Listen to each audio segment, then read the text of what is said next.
It wasn't all bad. No, the food, I mean, aside from the Mexican food, the food was great there. It's just too fucking hot.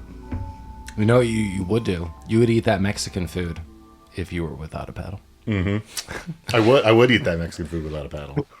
Well, welcome back to Rabbit Troop Sucks and our conversations of Texas Mexican food and Mike's journeys through them. We are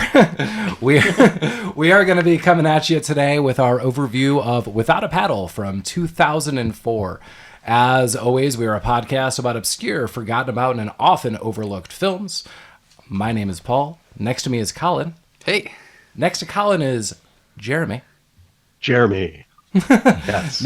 Live. Here. Next to Jeremy is Lamar. Jeremy. And another Jeremy. And next to Jeremy, too, is Mike. Mm-hmm. And we, again, are going to be looking at Without a Paddle. I feel this is a very Matthew Lillard forward podcast. I feel we have some in the future. We had Wing Commander in the past. Rabbit Troop Sucks loves Matthew Lillard. He's all right. Have we only done the one with him? Mm-hmm. Have there been Seth Green movies? I feel like I haven't seen a lot yet. of him lately. But we've been bringing them up, Okay. so I feel Yeah. and on the horizon we have many more to come. Yeah, so let's jump into this movie. We have, Matthew Lillard, Seth Green, Dax Shepard. Should I even say at the end who the surprise is? We should keep it as save that one. Yeah. We have some other people. We have Ethan Suplee, who is from my favorite, Boy Meets World. You would recognize them all from Mallrats as well. And we have a bunch of cameos all throughout. So I do want to super big shout out to the director, Stephen Brill. I don't know if Mike would be up for this. Mike is often not in for maybe like a children's film, but this director did Heavyweights. Oh, okay. And Heavyweights is written by Judd Apatow. And this guy, Stephen Brill, was the director, and Paul Feig, I believe, was the producer. You have this very Judd Apatow dynamic in Heavyweights with Ben Stiller and Jerry Stiller as well. I would do that. I like that. Yeah, movie. that movie's weird. Like, I'm glad you're saying that, because often I think Mike's like, I'm not in for the kids' movies, but that is a different, I would say, like a different breed of kids movies. Yeah, kind of. It's not complete 100% kids movies. There's not really adult themes, but an adult can enjoy it. There's a couple lines I think about from that movie, Heavyweights, like kind of often. and there's two. I know Mike knows one of them right now. Yeah. One of them is like, "Oh, Hans, that's a strange name. Where are you from?" And he just goes, "Far away." And then there's another part where they can't find one of the kids. And they're like, "Oh my God, like I woke up and he wasn't there." And they're talking to this like 30-year-old cook, like Cookie. Like, I don't know, like I don't know where he's at. And the guy doesn't even blink an eye. He's like, "Oh, your friend's dead." And they're like, "Oh my God." He's like, "Yep. What do you want to eat?" Yeah, so there's definitely some sensibilities. So if anyone's seen Heavyweights, there is definitely some overlap. There's a lot of dark undertones here in the jokes themselves. But I love seeing the three of these guys. I'll get to the summary here in a second. I guess I should just open with that. And you guys could expound on any of the D.B. Cooper legends and stuff. After their friend dies, so initially there's 4, the 3 remaining men decide to fulfill their childhood dream by going on a camping expedition for the loot D.B. Cooper bounty with some crazy results. So, I wish we were doing a podcast about D.B. Cooper. tell us about D.B. Cooper. What do you know? So Go ahead. Go ahead, Mike. Oh, I was going to... Okay. No, it's you. I'm going to shut up now. The only thing I know is from the trivia on IMDb, which is the FBI investigated this for like 45 years and like kind of just recently said, "The hell with it. We're done with this." Yeah, in 2016 they gave up. So this is the most badass thing I think that I've ever heard about this, and this is a quote from the Wikipedia article about it. The D.B. Cooper case is the only unsolved case of air piracy in American history. And that sounds dope to me. D.B. Cooper hijacked a plane. It landed with hostages on board. He demanded money in a suitcase. They gave it to him. With a parachute that he requested. They took off again. At some point, he jumped out of the airplane with the money and the parachute and was never seen again. And all the rumors are the FBI presumes after this long he is dead. Like he died. Well, correct. It is presumed he's dead. Actually, and I'm not going to say what it is, but what this movie does is actually almost insanely plausible. Like, it's probably what happened. Yeah, You know? 100%. Yeah. Absolutely. That's true. They did find some of the DB Cooper money in a bag by a river at one point, like a long time ago. There is a money hiccup that I noticed, and we could save it to the end, but the trivia I read too was he hijacked $200,000. Just keep that in mind when we talk about the money being split up at the end of the movie. So. Right. Gotcha. But I love all three of these guys together. So I know that this movie kind of starts off like Stephen King's It if there was not Pennywise. Yeah. It's all like, hey, throwback to kids and childhood, and things are fun, and these kids are sticking up for one another. I'm not gonna lie, like I knew this movie. Like, I've seen this movie before, but going through when their friend dies, I'm actually kind of sad. I was like, that's really shitty. Like, no one takes it as a weird joke ever. Like, the movie kind of becomes weirdly serious for those couple moments. Not that the movie is ever like only comedic and like slapstick, but when they get the call that their friend dies and like we see the future forward, like everything becomes very serious for a moment. Do you guys agree with this? I do agree. The atmosphere for this movie is pretty jovial. Everybody's having fun. It's a comedy movie, but At its core, totally. at this moment where they're told their friend is dead, we're going to go over the synopsis here in a second, but that's probably the only sad part they have about the news that their friend is dead. Other than that, I want to say 99% of this movie, all the friends are pretty much in a joyful mood, and Yeah. Oh, for sure. you're just having fun with this movie. Yeah, from the point where, so like the movie kind of starts once the montage of their childhood is over, we kind of see the three surviving members like as adults. And like Dax Shepard is kind of like the womanizer, the guy that doesn't really have a path. Seth Green is a doctor, but he's a big fucking pussweed. Like he gets terrorized by what's his name? The guy from 30 Rock. Scott Adsit. Scott Adsit, yeah. Yeah, and he just like, he's successful, but he's a wuss. And then Matthew Lillard is like a successful businessman, but he's in a relationship that he's unsure about, and he'd rather just spend his time surfing. So like we kind of see little clips of this, but then they each get the calls respectively, and it's like, and yeah, it takes a really serious tone. No one jokes about it until we get to the funeral. Yeah. I feel like if you know how to surf well, then you would always rather spend your time surfing. I don't know how to surf at all, and I've mentioned on the podcast before that I think it looks boring. I would rather surf than do jobs. Exactly. So like, no shit, you'd rather be surfing. Yeah. Literally everyone would. I want to give this movie a little ding in the music department, and I'm not super down boy. with it. So their big opening song is "Ooh La La" by the Faces, and I don't mind this in the beginning, but this is exactly how the movie Rushmore ends, very, very iconically with this song. So I don't mind that this movie uses it, or anyone, but they also end the movie with this song too. And I was like, ooh, someone should have said no. Were you like, ooh, la La la? La. I was. Okay. That was good. Yeah, I just think like, I mean, you guys have all seen Rushmore, right? Yeah. Yeah. Like, Yeah. yeah, I'm like, come on, like that's like a really, really popular song for of the time, and this movie came out not too long after, so not a big ding, but I was like, oh, music editor, come on. I think everybody's just jumping on that song at Well, the time, 2000 to 2004. Yeah, I Yeah. think someone's like, I saw this movie by Wes Anderson, but like maybe a lot of people didn't, so like I also found this song, so it's like super cool. Yeah. I could see it in a soundtrack in a movie like made around this time. It just seems to just fit in the early 2000s movie genre, and I'm not too familiar with early 2000s movies. They all just seem like a mesh together, all the same. I know what's crazy. Lamar and I went every week. Like every week we went to see movies together, and I feel the goddamn same. I'm like, yeah, there are some like standout hits, and then there's others. I'm like, what? Like we saw that? Yeah. We saw it later. Oh Yeah, man, that's true.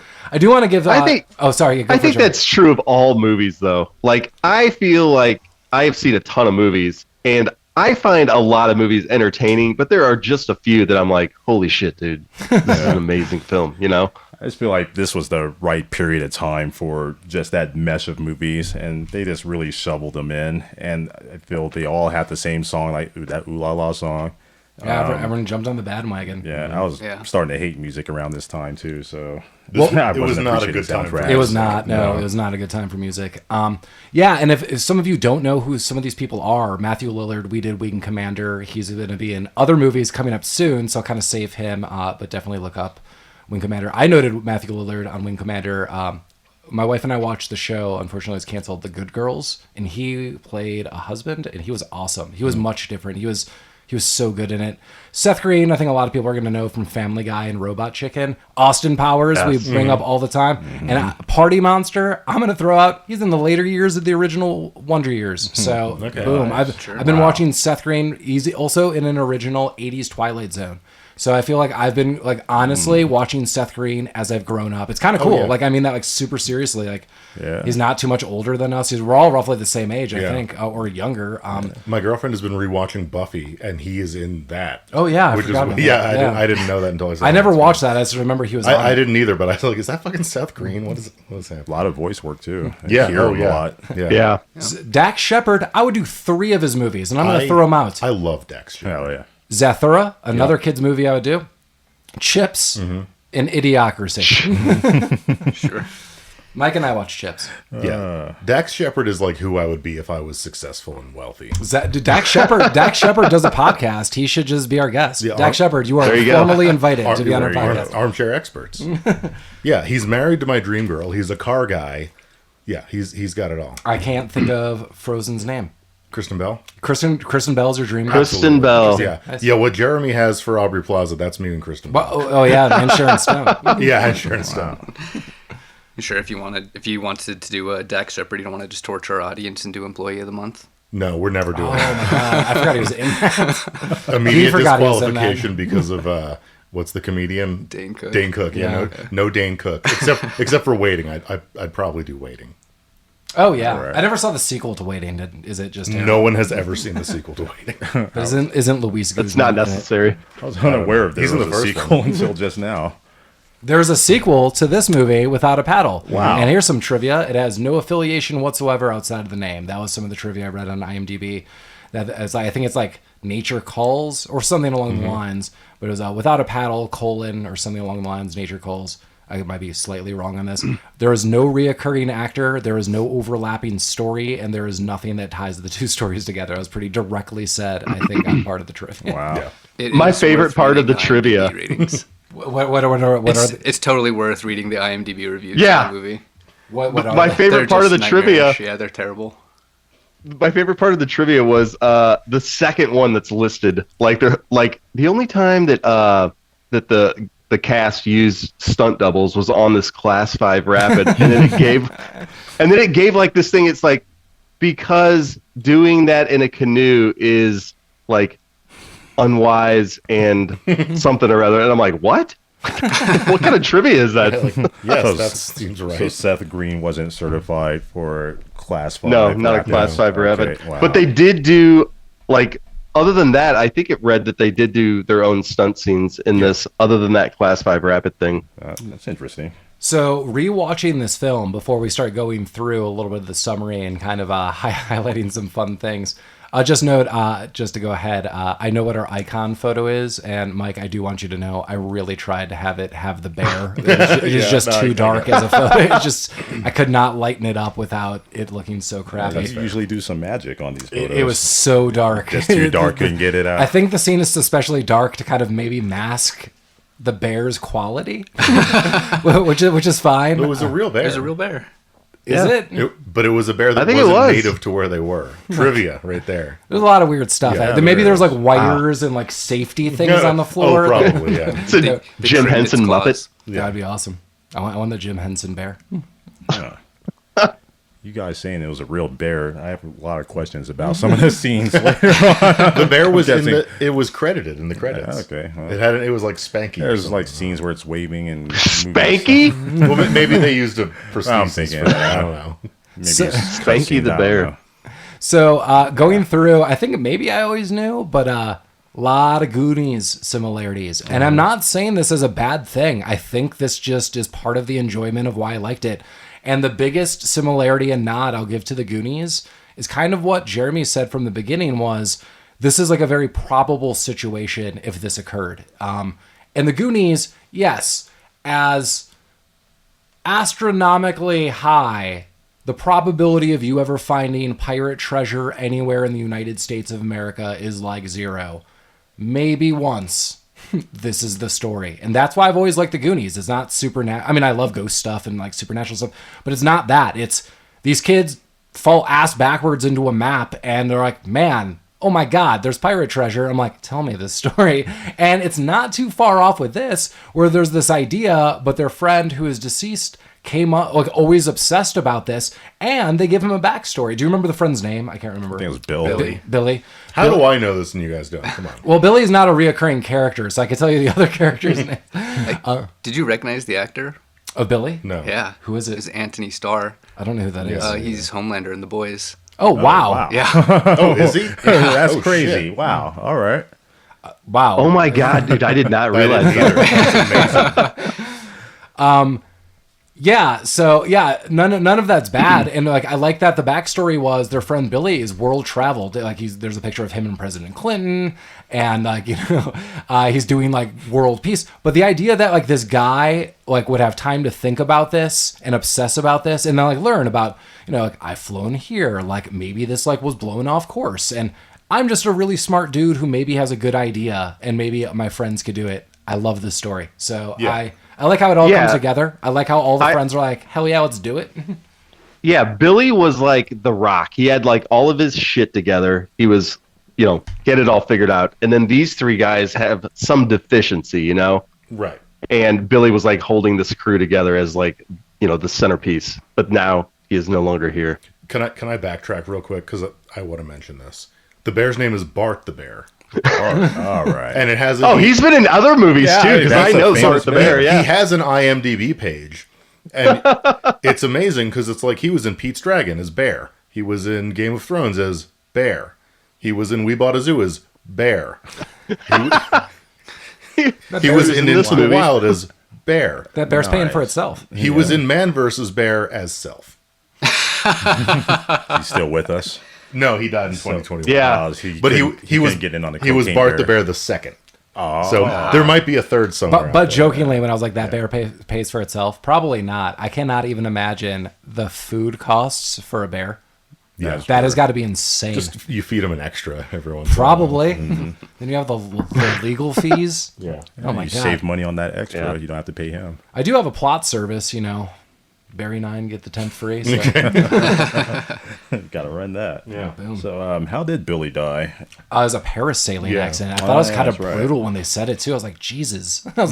That's why I was like, this movie took like a turn. Is like he had like a tragic parasailing accident. I was like, oh my God, in Costa Rica. So he's like, not even like with family. I was like, oh my God. Yeah, there was no joking with that either. They just set the phone call and like he died. Like, oh no, and then there's a cutscene to them going to the funeral. Yeah. Wow. Yeah. I do basically. like they go to the funeral and this woman is just riding the coffin. Whoa. Do you remember this? Oh yeah. Like, like a French woman like speaking. Oh, I miss you. Yeah, like one of his lovers. One of his many lovers. yeah, I think it was Billy like did everything. Yeah, I think it was noted like his coffin is getting more action than most of them have. And that was a joke. I have that written in my notes. We also get a little blind melon, no rain. Yeah. Oh, it's worth noting because this becomes like a plot point later on. When we're introduced to the three living guys, when we meet Matthew Lillard, he is getting broken up with, or he's having relationship issues, and it's implied that like he's going through like a breakup, and that becomes like a motivating factor later. Yeah, this is kind of loose. Yeah. I don't really think much of this really need to be noted. I mean, I think the whole subplot with him and the relationship was unnecessary, but yeah, he Yeah, forgets you his- don't care about their relationship. No, you don't Like give you a just fuck. don't care. But like he forgets You're their like anniversary. break up, stay together. I don't Yeah, care. like whatever. Yeah, the whole backdrop is she's like, it's our anniversary, and he's like, I forgot, and she's like, but I want to get married one day. He's like, maybe I do, and he like needs to grow up, and I guess he does on this trip, but like, it's not really shown that he does that. I'm not even saying that as a bad thing. I'm saying this definitely as someone who has enjoyed this movie. I'm like, these are just small shortcomings, but if we were to cut the fat of this film, it would be things like this. Yeah. Just like, who cares about any of this? Like, Well, the same thing, 5 minutes earlier, they showed a clip where he was at the office in a meeting, and throughout the movie, it's recurring where he's like, I hate my job, I just want to be free. But that's that whole premise is based on a 15-second clip of him being in a meeting. It was unnecessary. Yeah, good call, Colin. And maybe what I don't like about it is there's too much. Like, he doesn't like his job and he doesn't know if he wants to get married. Like, dude, like, pick a lane. One problem per person, people. Right. Because Seth Green, like, wants to ask out the receptionist and he doesn't have the courage. That I'm totally down with. Yeah. And Dax Shepard is just a train wreck. You mean he's too awesome? Basically. He is. Dax Shepard, he is too awesome. Yes, too awesome. He is not somebody that you would want to trust with your money, but he is awesome. That's fair. He's awesome failure. I think he's doing great. Well, later comes out that he is not doing that well, but he's awesome. Yikes. Well, he can ride those Class 45 Rapids, he tells us later. So, back to the funeral, a woman riding the casket, or humping the casket. Yeah, something. She was doing something. Either way, she just wants one last dick right.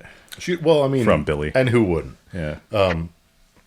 So after the funeral, they go back to like their childhood treehouse, which is still there somewhere. There's movies that take place in Oregon. I don't know if I mentioned that. And they're kind of looking through their old stuff, and they find like the DB Cooper treasure box, kit that they had put together, and they open it up and they're kind of reminiscing, and they realize that like, as you mentioned, like Billy has been working on this post childhood in this treehouse, I guess. Yeah. So he's just going back there. I'm Billy hoping. I'm hoping it's time in his family's backyard. Well, okay, it was kind of noted. So when Billy left town, like he went to college, Matthew Lillard gave him a childhood compass, and they went back to the treehouse, and that compass was there. And he's like, wait a minute, I gave this to Billy. He must have brought it back. So he, I think, was doing all this and set it up in the treehouse. Because he said, one of them said, I can't remember the backstory, but they're like, we wanted to do this last year. But like, didn't Dax Shepard get sick? He was in jail. He was in jail. Or in jail. So they couldn't do it. So I think what was implied was Billy went back and like set up the treehouse, and it was going to show all of that to them last year. But then they never saw each other again. Okay, that makes sense. Yeah. But that would be dope if he was just going back to his childhood treehouse. Right, he's just like hanging out, making notes. I would. Yeah, it's a cool treehouse. That's what I thought he was doing, like just going back to the treehouse, just updating the DB Cooper box and just leaving every once in a while. Yeah, that's what I took it as. Like, he would visit his family probably, and he's like, well, I'm here. I'll just go to this treehouse. And then like, bye. And you can see the updated notes on the map of, like, no kid would have all these, like, direct, like, triangular diagrams on a map looking for DB Cooper in the middle of Oregon. Mm-hmm. I wouldn't. No, you would. We would. Paul would. I would right now. Yeah, that's true. Paul knows Oregon. Let's go find It's on the wall behind us right now. Damn right. Yeah. Damn right. There's robots behind me sometimes. I also like their enthusiasm about going. This has one of my favorite lines. They're like, wow, he left all this stuff for us. Okay, let's go. Let's go get a canoe. Let's get some rope. Let's They're really enthused about going right away. I like zero to doing this. Yes, Seth Green, Dan, I like his comment. He's like, I'm a doctor now. I can't just do this. But they convince him. I mean, they just say it's going to be a couple days. So like, I like the premise of the story pretty upfront. It's, we have this idea. We know how to get there. It's just going to be like a long weekend. And we could basically tell everyone we're just staying out longer because we're at a good friend's funeral. And we kind of want to do something like in his honor. Like, yeah, I mean, I get it. And it's in the state that they all live in. It's not like they're going to a different country. It's not like a weird Indiana Jones quest. This is like a couple hours away from where they live. Like, yeah, why not? True. Seth Green, you big wuss. I would do it. One of the things I think this movie does really well is Seth Green is kind of the guy that everyone punks on all the time, but you can still tell that the friendship is pretty genuine there. Oh yeah, like as much as they kind of kid around and joke with them, you can definitely tell there's love. Oh yeah, I mean, we don't really get to see Billy. It's clearly implied with like how they talk about him and in the beginning, but I mean, clearly all four of these guys were as close to brothers as humanly possible. I mean, like they're immediately there for the funeral. They talk well of everybody, and yeah, Colin's totally right. Like they might bag on Seth Green a bunch, but they want the best for him, and I think that's it. It's like I'm going to tease you a little bit, but like, we want you to be successful. We want you to get married. We want you to have a romantic relationship. Just like, do it, dude. Yeah. And it's one of those things that's super hard to do. It's really easy to go too far. Yeah. Mm-hmm. That bear goes too far. And bear goes too far. Bear does go too far. So they're all in. Yeah. Road trip in the Duke. Is that the name of the car? Maybe. I think so. They did name the car. Yeah. He's like, I can't believe he kept this car in condition. Yeah. And it was Billy's car. It was like a Grand Wagoneer. I like that. I noted a quick cutscene where they stop off at the axe shop, where a bunch of kids are riding a pig. Oh yeah, I have that in my notes. Yeah, small town kids riding pig. That's a huge pig too. I was more taken aback by the axe shop. It's not a place I would like to frequent. And I was more taken back by just random kids riding a pig in the middle of the street. Yeah, well, they had places to get to. 2004. I think. You gotta ride your dinner sometimes. Yeah. Jerry calls his girlfriend in this little town, and she's not happy about this. Oh yeah, she clowns on him. He's like, "Yeah, we're gonna go look for buried treasure." Does that sound weird? She's like, "No, it totally doesn't sound weird. That sounds awesome. I'm just gonna go with my girlfriends on like a magic carpet ride." I don't remember what she said. Yeah, and then she was very sarcastic. Yeah. And then immediately hangs up. And the next time we ever hear from anything, it's she even changes the answering machine. Right, to imply that they have broken up. Yeah, I don't know really why. Like, if he thought this was gonna go through, I guess that's the thing. He's not thinking. But even if he didn't bring up the treasure. And just, my friends and I went canoeing a lot. I'm going to stay out a couple more days, just kind of in honor to him. I don't think anyone would have said anything. No. Yeah, why? This is crazy. This is the thing. Like, why not just say, like, what you're feeling? Like, This is why we're doing this. Yeah. And then, I guess it's because he's got to fix himself, Yeah, I mean... Jerry's, I feel like Jerry's the only one that has kind of a weak thing to, like, rebuild. Yeah. Like, I should probably... be more considerate to my girlfriend, where Dan's like, I gotta fucking stand up for myself or I'm gonna be a fucking pussy my whole life. Yeah. And the other guy's like, I should probably quit making fucking dumbass decisions. But yeah, Jerry's like, I should probably pay more attention to my girlfriend. Well, I disagree because his girlfriend totally fucking sucks. I mean, missing the anniversary, okay, but it was their dating anniversary, not their wedding anniversary. So fuck her. And also, if I called up my girlfriend and was like, one of my friends died, we're going on a treasure hunt, she would be like, dude, that's fucking dope. Duh. Yeah. Because my girlfriend is cool and not a lunatic. So yeah, fuck this chick. I took it that the girlfriend was like, hey, dude, I kind of told you I'm just making dinner for our anniversary. Like, I gave you heads up for like a week. And he's like, oh, what? But he wanted to surf instead. I mean, I feel if like anyone's girlfriend or wife was like, next week on Wednesday, let's just have a nice dinner. I think it's very okay. Yeah. You got to tell me that on Tuesday night. I have a theory that that's the character we're seeing though. Okay. That she has been doing this, and that's why she's like, "Damn it! I've texted you, I've left you messages, I've done all this stuff. Like this is crazy." I don't know. I don't know. Well, that's why I said earlier on. I felt this is like a weak story. It was, yeah. I think. Yeah, well, I'll save a couple comments. There's a couple of things that could have been cut out. I don't really feel it added to anything. But again, I love this movie. It's a ton of fun. Just a little nitpicky. Yeah, you can nitpick about a lot of stuff. When we get to the hillbillies, I'm gonna nitpick a lot. Oh man, that sucks. Elwood, come on. Elwood is from Boy Meets World. Yeah, he's the guy looking at the 3D image in Mallrats. I love this guy. You know who the other guy is? Who? We just saw him in a movie. He is from well, he's in a bunch of stuff. Parker Lewis Can't Lose. He's in Parker Lewis Can't Lose and ER. Remember that shitty Christmas movie me and Lamar watched this, like a toy store animatronic Santa comes to life. It was like a low budge. Yes. He was Santa. Nice. Yeah. He did it. Mm-hmm. Wow. I do Christmas, Bloody Christmas. Yes. Yeah. Oh, wow. Yeah. There you go. Okay. He was in that. Bloody Christmas. I mean, if the listeners of this really knew how many movies we have watched that have not even been like recorded by us, people would be sick. Oh my God. I'm sick. Mike's laying on the floor right now. Lamar's rubbing his tummy like Beverly Loveley. All right, so they're in this weird small town, axe store. Kids are riding a pig around. But they rent a canoe as well because they're riding up the river. Gotta talk about the sheriff when he comes up. The most stable of aquatic vehicles. Yeah. Canoe's a good choice. Canoe's not a bad choice, I don't think, for the rapids. I would have chose something different. I love the canoe rental guy. He's like, so I heard you're like a tour, like you've been certified, and Dax Shepard is like, oh yeah, like whatever.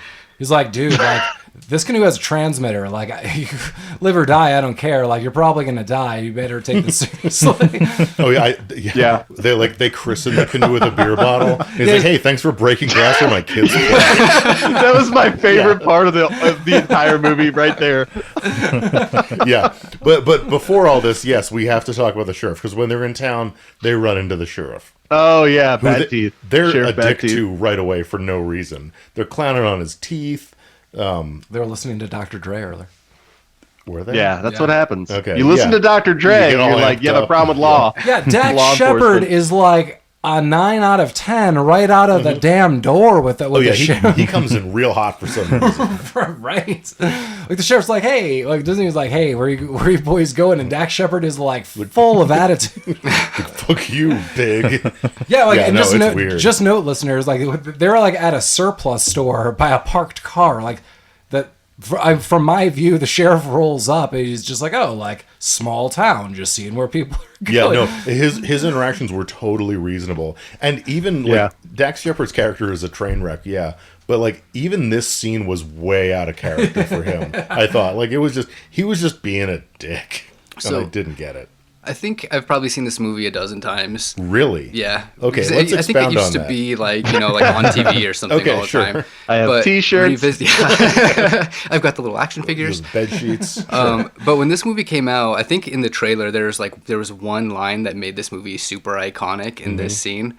That I had totally forgotten about, and it was the first belly laugh I got was when they brought it back up again, where Matthew Lillard's like, I think we'll be okay. I was a Boy Scout. Hey Tom, you were a Boy Scout, right? And he just leans over. He's like, no, but I ate a brownie once. And it just made me laugh so hard all over again. I do remember that scene. It just like it hang there for a second. It was like his timing is perfect. The timing was perfect on it.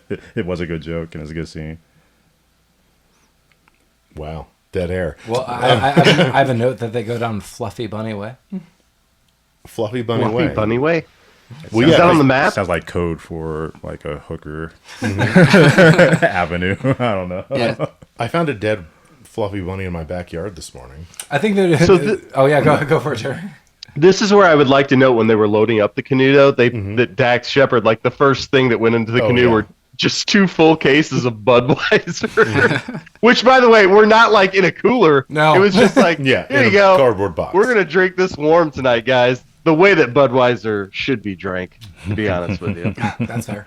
Like hot root beer. Paul's drinking hot root beer, by the way. I am not.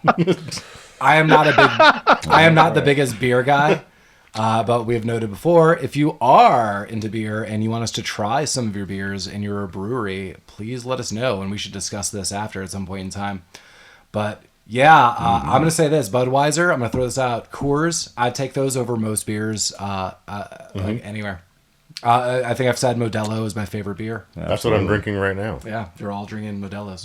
Yeah, I'll fuck with Coors Light. Yeah. You know, So take that.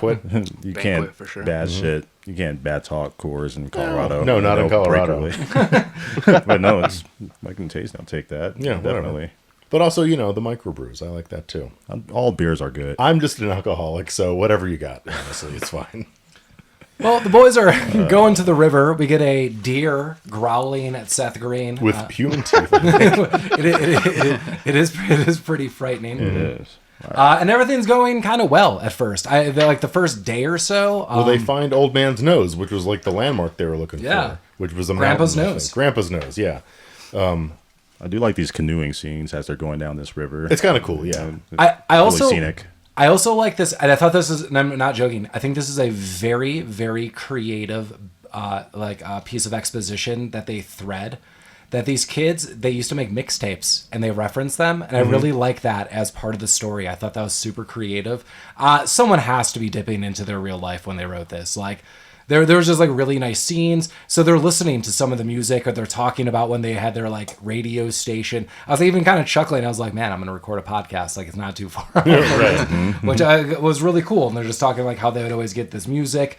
They had a nice line, and I don't remember if I had it. It was about music as kids, and it was like how kids didn't differentiate from music. If music was fun, then it was fun. It wasn't about class or society or anything. And I was like, that is so awesome. And that's totally true. I mean, like, Jeremy was with me in my most formative music years, which would be for anyone. Like, you get from like 12 to 16, 17 for any human on earth. That is going to be the most formative years of your music. Yeah.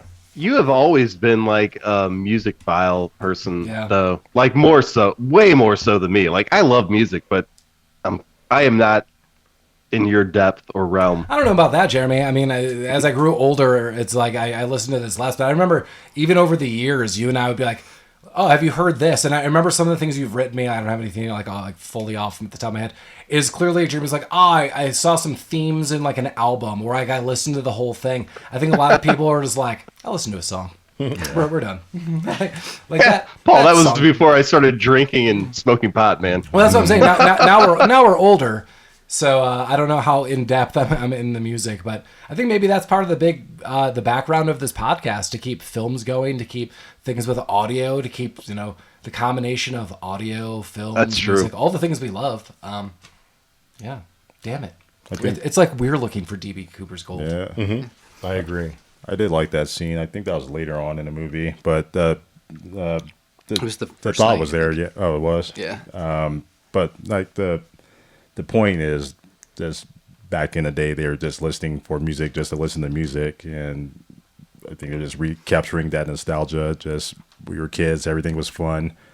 Now we're adults. I think there's a quote later on in the movies like, being an adult sucks. So that comes up a little later, because we actually do see Billy a little later. Well, yeah, I mean, the whole first night is nice. Like, they're reminiscing about these mixtapes. They're having a lot of fun. Yeah. It's just really fun. Then the problem starts arising when food is being discussed. And Seth Green takes out some weird sacks. It was like astronaut goo. Yeah, I like the comment from Tom, which is Dax. Goo! Bringing the goo back. Hey, the goo. Hey, drinking game, Rabbit Troop sucks. We got the goo. Yeah, it's like these gel packs that he made himself, I want to say. And Dax Shepard, who is Tom, goes, I'm not an astronaut, I'm an American. I actually love the salmon fishing scene. Oh, I do. I love that scene. Because Dax Shepard is like, I'm going to get us some salmon. Yeah, Dax Shepard is clearly this. He's the wild card. Like, you don't know what's going to happen. He's got a flashlight. He's like, if you make figure eights in the water, they just jump out at you. And Seth Green is like, if you catch a salmon this way, I will give you $100,000 and my left testicle. And lo and behold, like moments later, Dax Shepard gets a fucking salmon. And Seth Green catches it like anyone on Earth would. Right. Like, poorly. Like, yes. Like someone threw an alien at your face and you bat it away in the dark. He's like, Yeah.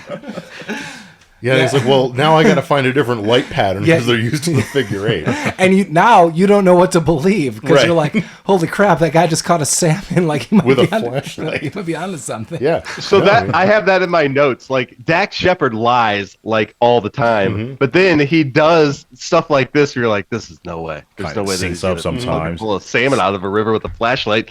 He does, and then you're like, well, what the fuck do I believe this guy? Jeremy, sometimes you can pull off enough truth to just get all your lies through the door. That's exactly what Dax Shepard did here. He daxed him. He pulled out daxing. You've been daxed. He did. But this is now where we're introduced to Bart the bear. Bart. Oh, I love Bart. Yeah. They're out of Bort license plates. Well, I also have a son whose name is Bort. A giant bear shows up, clearly intrigued by the salmon and now by the humans. And at I guess a very quick point into this, Seth Green balls up, pretends to play dead. Yeah.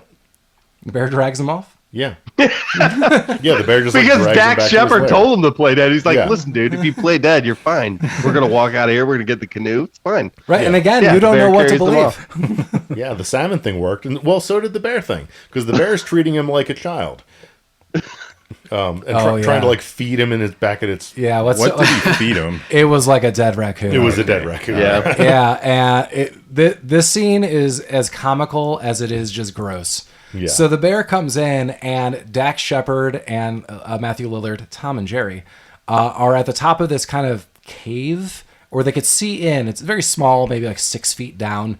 And Seth Green is on the floor, and the bear is trying to feed it. And Dax Shepard's like, oh, he's going to feed it before they both go into hibernation. So he brings in this dead raccoon that looks like a car just ran over.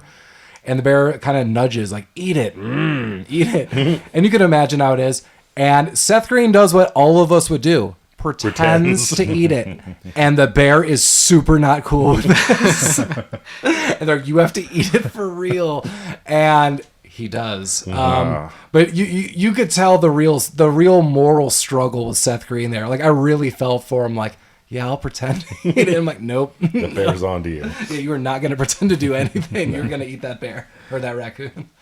But yeah, so the bear goes off to find something else, and he escapes. They did it. Yeah. Yeah, he took a bite, and It- then yeah. the bear looked away, threw it behind him. He was like, So good. Yeah, they get back to their campsite. Everything's gone. So they basically have zero food. They maybe have like a bag of random stuff. If this was your D&D campaign, you have a bag of holding with question mark, and question mark. Maybe a little food, maybe a compass. It's kind of divulged later, but very little items. No food really overall. I don't think extra clothes. No. Matthew Lillard finds the map, but it's got like a claw mark in it, Yeah. and is basically useless, and he does not tell anybody this. But they get back in the boat. No, this is where we're introduced to the rednecks. That is correct. Yeah. Hillbilly boom fishing. Hillbilly Billy Boom fishing. Yeah, they're dynamite fishing. So they can't, they can't go out the way they planned on. So they grab the canoe and like walk it up to the next. Which was a mistake.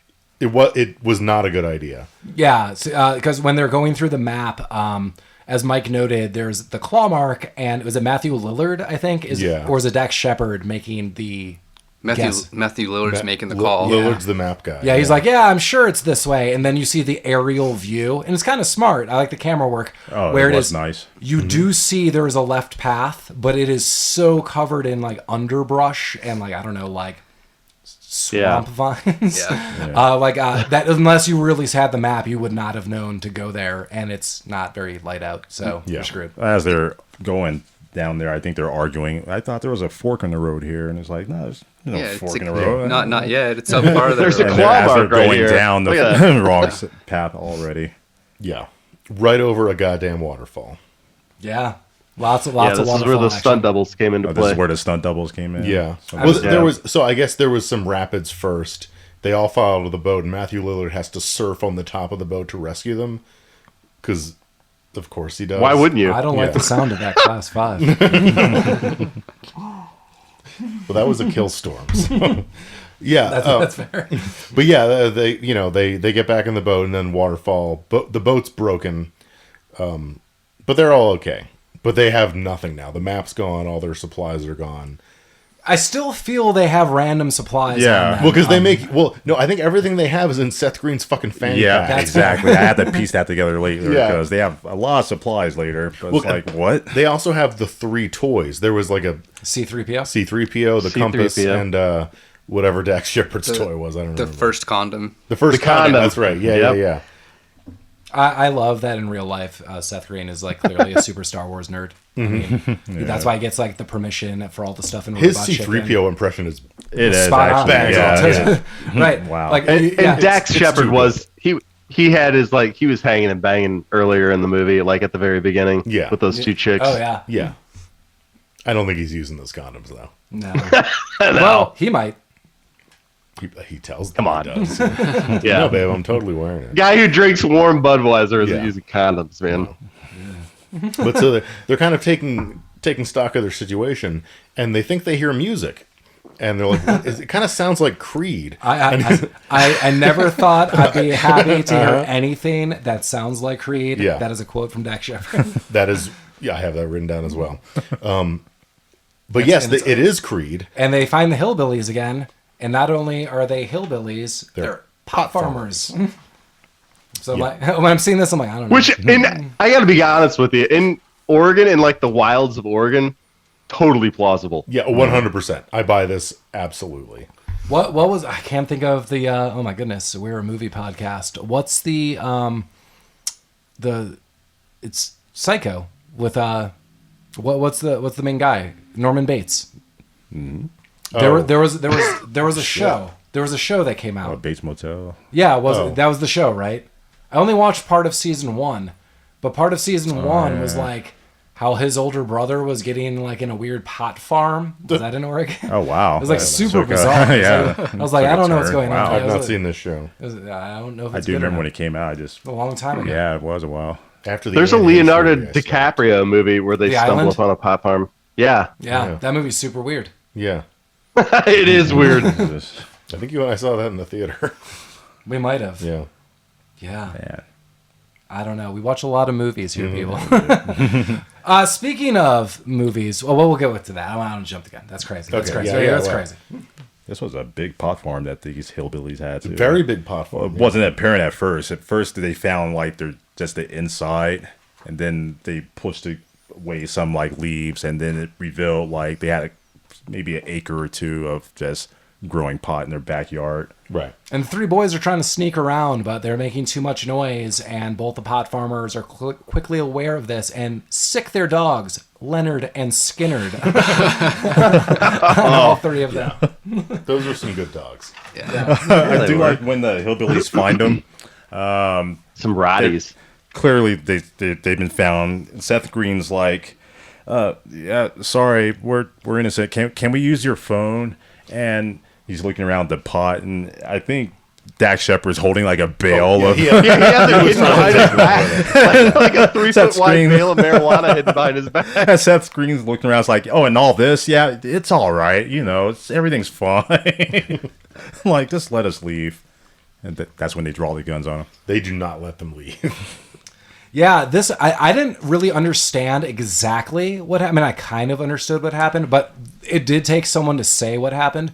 So all 3 guys start booking it through this field, and what happens, flares go off. But I'm like, what the hell's going on? Yeah, so this seemed really dumb to me. Yeah, It was. Yeah. dumb. Well, it is. Okay, but they mentioned it, so I have notes, and it's all of a sudden the whole pot farm is on fire. And I was like, what did the guy, because I thought the guys did it. That's where I was mistaken. What happened is the pot farmers put the security flares too close. And so if someone was getting onto the perimeter, these flares would go up, but they were so close to the field, they set all the fields on fire, and it was the hillbillies' fault. Right. Okay, but let's backtrack a second.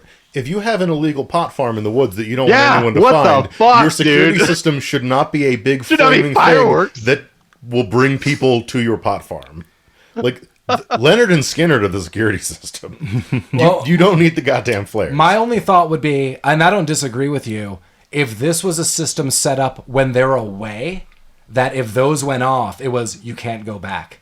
Like, if the flares go off, people are there, like, we've been compromised. Well, so at first, that's kind of what I thought. I thought the flares were meant to set the place on fire because it was like, shit, we got to get the fuck out of here, pull the trigger, Destroy evidence. let's burn the place That to the makes ground more and get out of here. sense if that was the I thing. thought that was the case, but then they're like, oh, these security flares, you put them too close, dummy.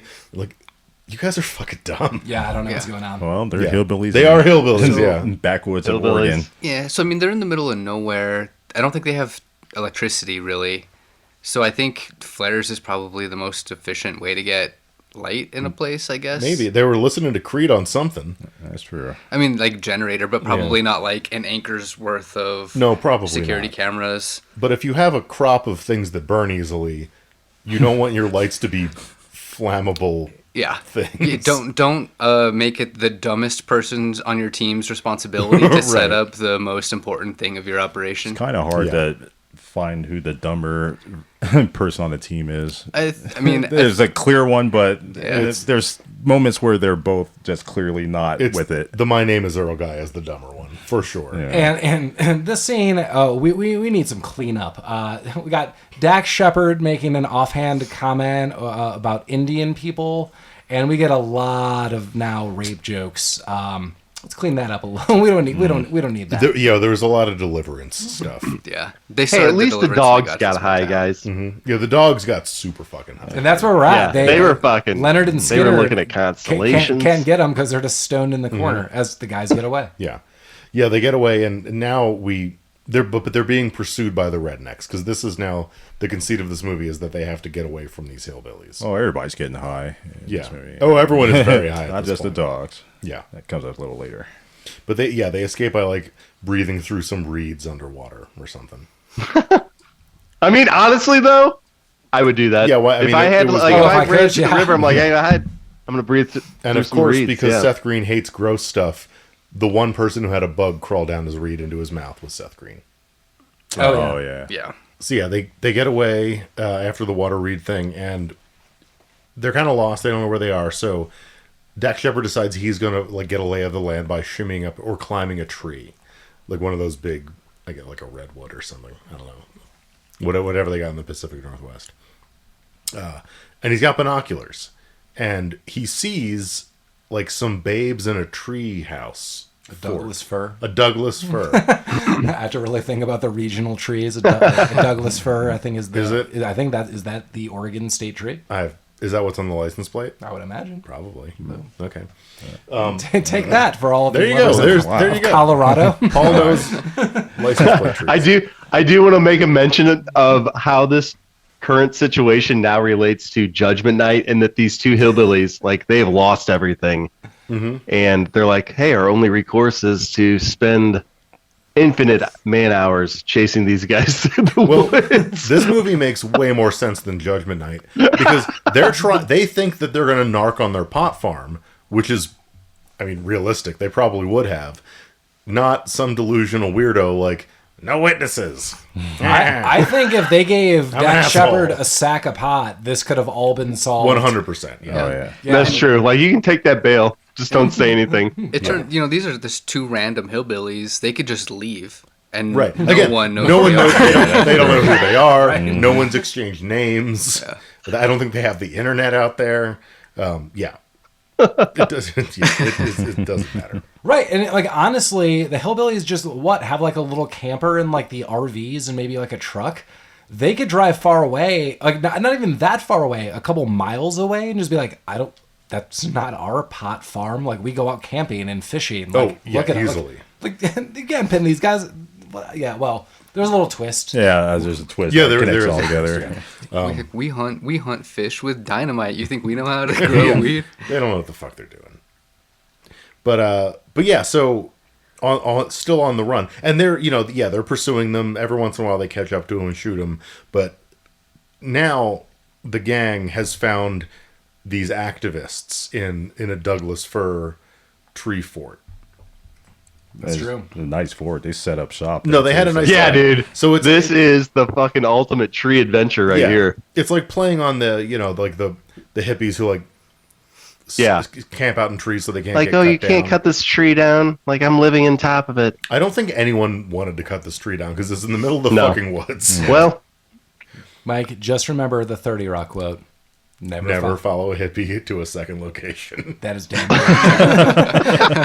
That is damn correct. Yeah. That is words to live by. That is fair. Enter Flower and Butterfly. So, Flower is Sally from Flight of the Conchords. Yes. I don't know who Butterfly is. Nor do I. It doesn't fucking matter. But they're like, they're both babes, and they've taken a liking to our three bros here. Yes, they welcome them to Earthchild, which is the camp they have settled in. Yeah. Well, I mean, they've been up in this tree a while, so they're probably looking for the D, Oh, they want that D real bad. Yeah. I think they said they Donuts?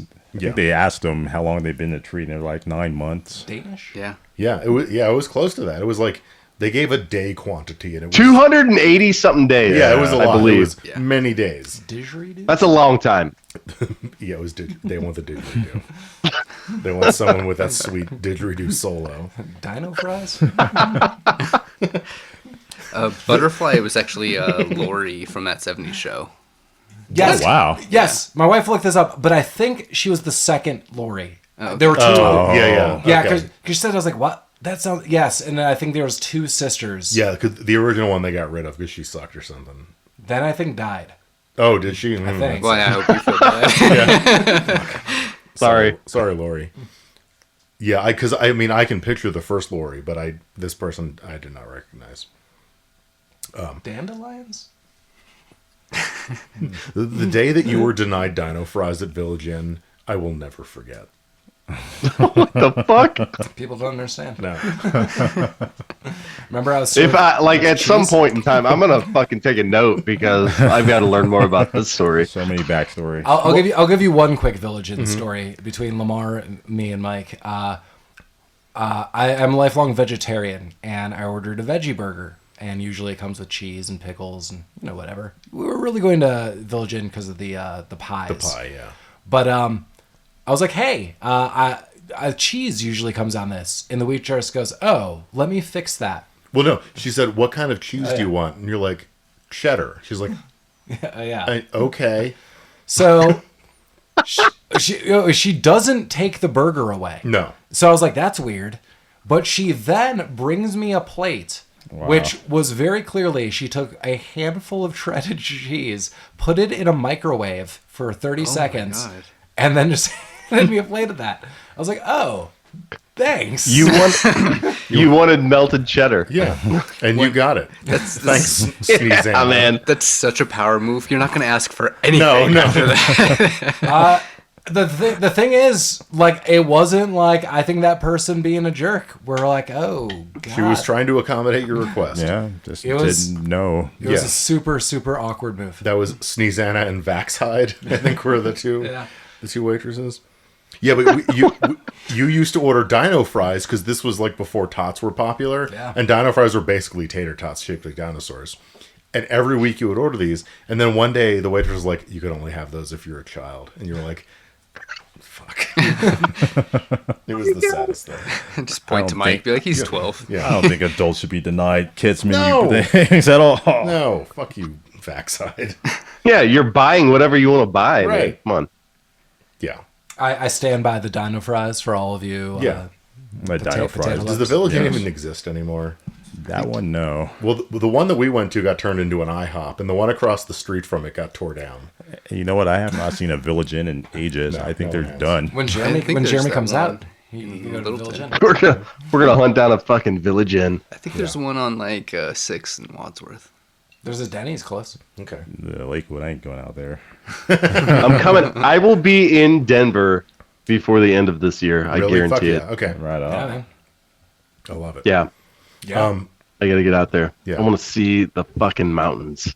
Yeah. What are you gonna do atop of the mountains? I'm probably not gonna go up in the mountains. No, I just want to see them. Canoe down. Nice.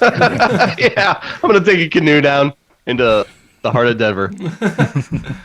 we could relive this whole movie. Well, I mean, We should. isn't and Fenn's podcast treasure the whole supposed way. to be out here? They We could found search it. for that. Oh, did they find it? Yeah, Jeremy, are you aware that like this poet wrote this? Yeah, Forrest Fenn. Yeah, like this idea of maybe a buried treasure out there, and people have like died trying to find it. Yeah. like no joke. Oh yeah, people have done. Yeah, and I think recently, like a year or so ago, maybe two, I think it was found. Oh, well, I thought they just told people to stop looking for it because people kept fucking dying. I think the family actually The said treasure was found. that. Yeah, I think the family was like, maybe it was metaphorical. Please don't do this. Yeah. Like, and people were like, yeah, screw that. And I think people found it. Nice. And I think the big rumor was like a couple of his friends were like, no, he had some like weird like treasure items and like gems. Yeah. And then he didn't. And people were like, what? Wow. I just wish I had that kind of disposable income. Like, I'm just going to buy some gems and hide them. Right. I got nothing better to do. Fuck this. I'm gonna write a poem. Yeah. You know what? That's like some boomer shit. Well- I've just got so much fucking money. I'm just gonna get gems and bury them. It's like, pretty soon create an elaborate set of clues to find them, and then like put in hidden cameras along the way, and just you got your own show now. Yeah, exactly. Yeah, I think pretty soon we'll all be so poor that it'll be worthwhile to go loot the corpses of the people that were trying to hunt for the treasure. Of course, yeah. Oh yeah. Oh yeah. Yeah, I mean, I wish I was so rich that I was like, okay, I could fund healthcare, I could help all these like projects, but in addition, I'm gonna hide some gems and we're gonna like screw the lottery. Like, here's your lottery. I also hit some gems. Like that's the type of dude I want to be. Well, the type of dude he was like, I have gem money. Rather than doing something net good for the world, I'm gonna hide that shit in the mountains so people die looking for it. Yeah. We're gonna murder people because I'm an old fucking weirdo. Yeah. Anyway, with that kind of money, you just get that bored. Yeah, do stuff like that. Back to Earthchild. Back to Earthchild. Yeah. So they're hanging out in Earthchild. This whole scene was kind of a blur because it sort of sucked. Well, my notes. In my notes, I have one thing written about the next 5 minutes, and it's hillbilly shit war. Yeah, it's basically everyone's flirting. Seth Green is making headway with one of the women, and she's kind of into it. So awesome. And she's got a nice set of feet, dude. Well, and hairy goddamn legs. And the monkey feet. Hey. Yeah. Those feet make up for the legs. Are you a foot guy? Is that what we're getting to? Not at all. But, you know, I mean... You said it twice, I don't know. So. I'd be a foot guy if they worked like hands. Yeah, exactly. I'm right there with Collin, man. If I see a set of feet that can do these things, yeah, I'm a foot guy. Okay. I have a lot to unpack here. Yeah. So what you're saying is footsie stuff and Aubrey Plaza and maybe your wife shouldn't listen to this podcast. We're right back to the boot stomp. Yeah. Does your wife listen to this podcast? Do people listen to this? Okay. I know, like a little over 4,000 do, and those are my favorite people. Does she believe this podcast is real?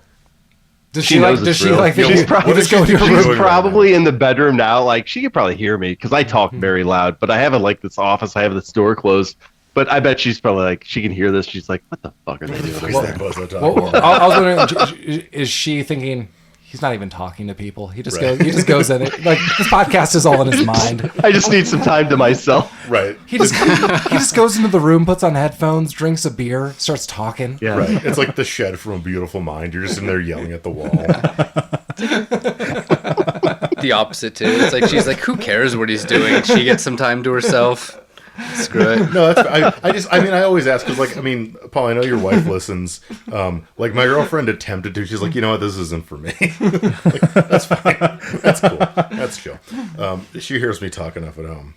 Maybe Jeremy's wife is just doing like the very opposite. Like she's like mastering other languages in the other room.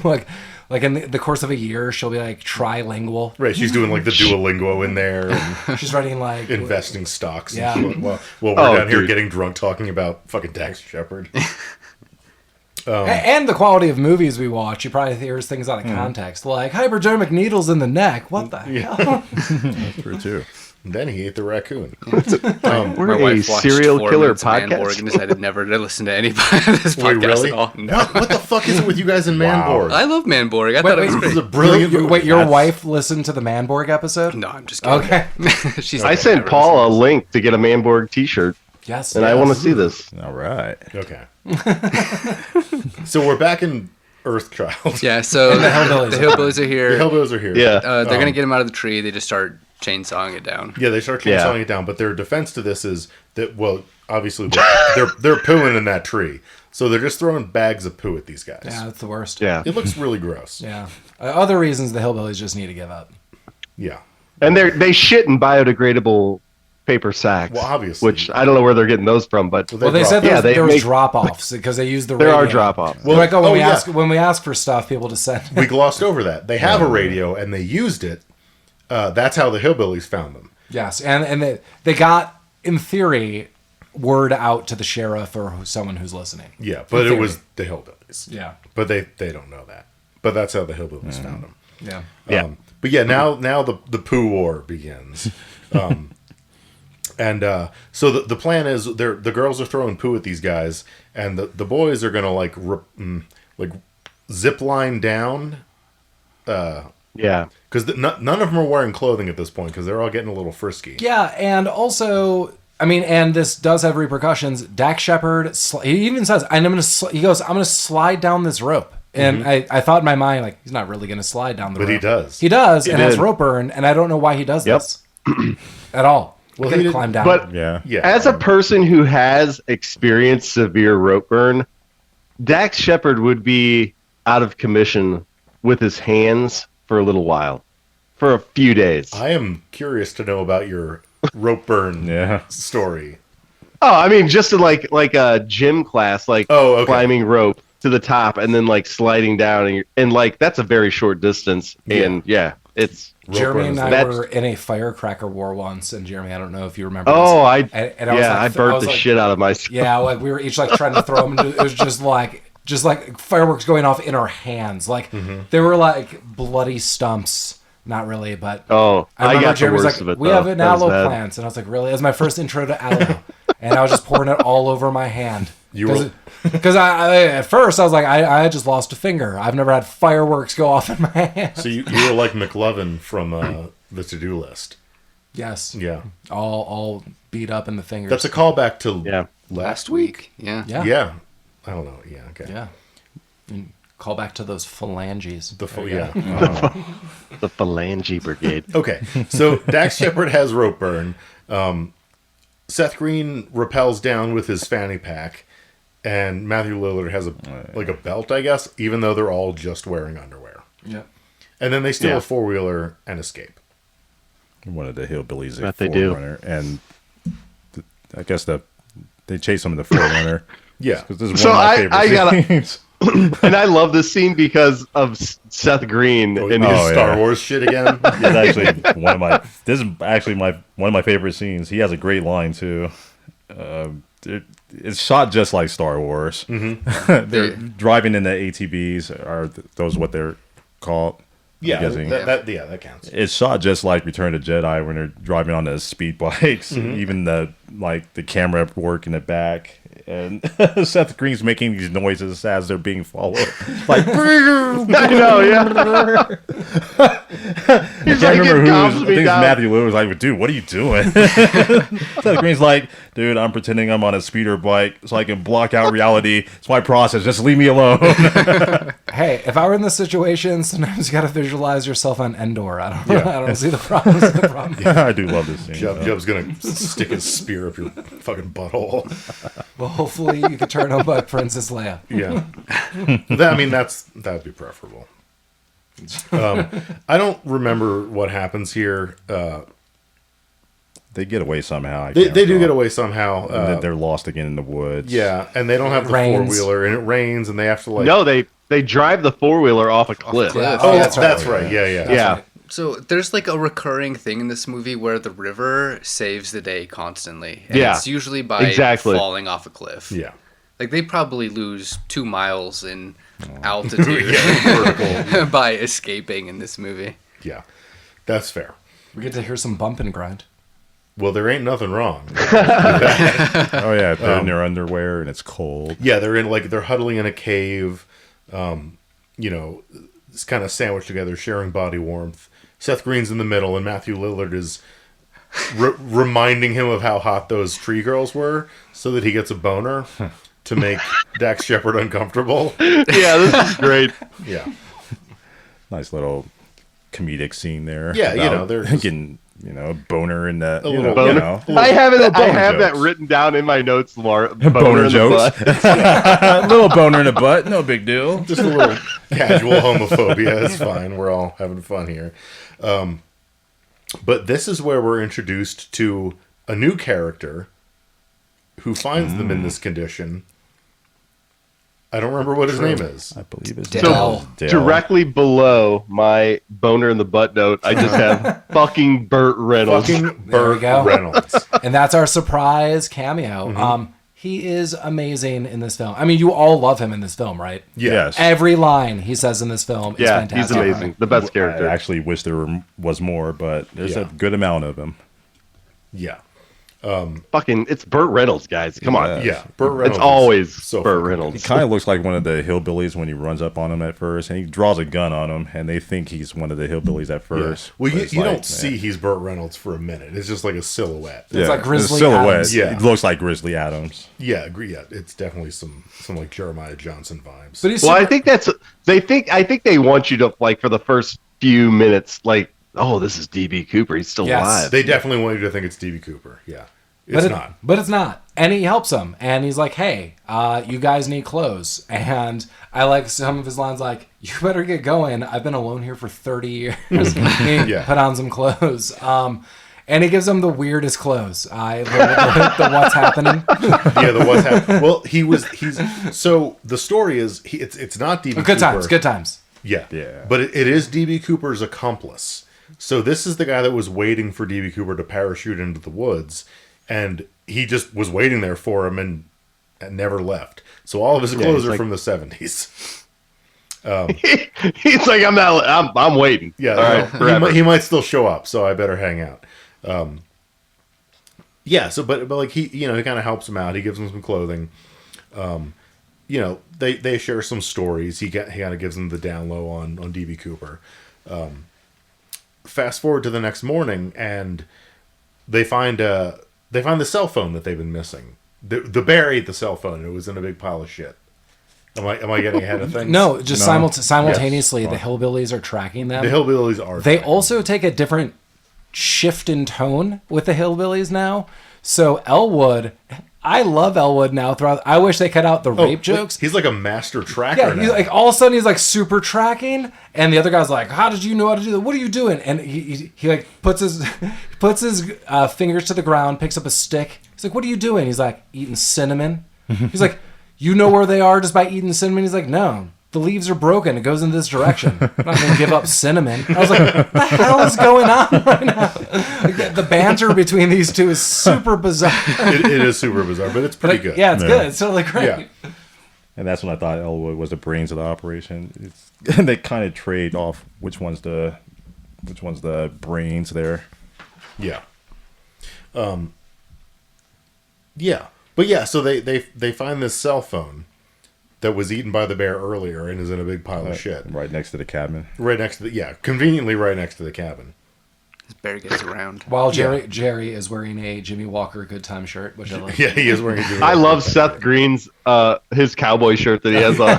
The cowboy shirt is great. I think it was wasn't like a Miller Lite cowboy shirt. I Yeah, think it was. Like, Yeah. it was like Miller, beer branded. yeah. Yeah, that was amazing. I would wear that now. But so Matthew Lillard takes the phone and he tries to he goes up to get cell phone reception up a hill, and he calls his house, I guess, and that's where he hears the answering machine message from his girlfriend that's like indicating that they have broken up, that he didn't know. I would still leave a message if Oh yeah, no, he just gets all sad in the pants and hangs up. But yeah, I would have been like, hey, I know we're not like a thing, but maybe call the police. He doesn't hang up. Does he If not? I were They being shoot hunted the in the phone. woods. Oh yeah. Oh, that's right. They do like a whole slow motion thing. But he is kind of frozen there. Yeah. I guess the shock that, oh shit, we're no longer engaged or whatever. Yeah, whatever. And the hillbillies come in and start shoot shooting. up Dell's place, shoot the phone out of Jerry's hand. Yeah. Then they do some more running. Yeah. They do some more running, and they're using the little toy compass from earlier to kind of orient themselves, but it's not working. And this is where I don't remember which one of them it was. Was it Lillard who has the realization?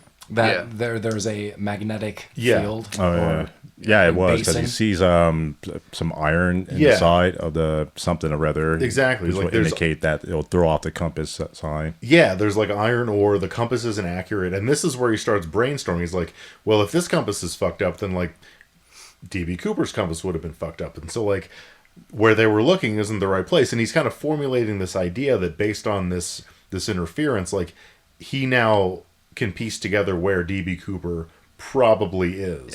Yeah. go ahead. I love this scene, and it's also one that's totally unnecessary. 100%. Because Dell's like, go west. Yeah. And so they go west, but they're not really going west because Right, of the yeah. iron in the mountains or whatever. But it doesn't matter. I still love it. I think it's like adds a little bit of element of Agreed. solving a mystery to Yeah. it that is at the end of the day irrelevant, but super cool. The only Yeah. one note I want to give is, what the hell has Del been doing for all these years? You know I would what he's have, been I would have at least been like, you think he would have gone in this direction just because he took a walk one day? Like they weren't they aren't far. They're from 8 like, yards from his house.